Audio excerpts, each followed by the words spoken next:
Малчид мал бүхий иргэдийн хууль эрх зүйн мэдлэгт. Сайн мэн үү Доноргоо? Сайн. Танайхан сайн уу? Хэд хоногоос Сэргэлдээ аймгаас хэдэн сайхан хуц ухна авах санаатай. За хүү минь. Наад асуудлаа сайн судлаарай да. Мал эмнэлгийн байгууллагаас зөвшөөрөл авч өвчин гараагүй эрүүл нутгаас мал авах шаардлагатай гинлээ шүү. За хэдэн мал өөрөө мэдээд худалдаж авахд ямар асуудал гарав гэж дээ. Осолтой шүү. Дур мэдэн мал эмнэлгийн гэрчилгээгүй мал авах чинь нутаг орондоо ямар нэг өвчин чирээд ирэх эрсдэлтэй.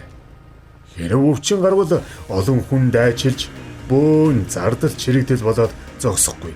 Бусад малчдаж хохирно.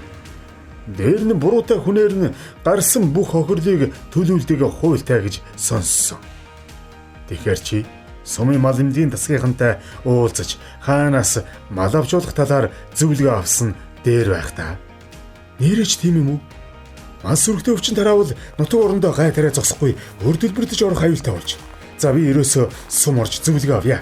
Мал амтны эрүүл мэндийн тухай хуулийн 7 дугаар зүйлд заасанчлан малчин, мал амтан өмчлөгч нь эдгээр заалтыг зөрчин мал худалдаалсан болон худалдан авсан тохиолдолд зөрчлийн тухай хуулийн 13-ийн 9-т заасан шийтгэлийн арга хэмжээг мал эмнэлгийн улсын байцаагч нар авах тул харьяа мал эмнэлгийн байгууллагад хандан мэрэгжил арга зүйн зөвлөгөө авч мал амтны шилжилт хөдөлгөөн хийнэ.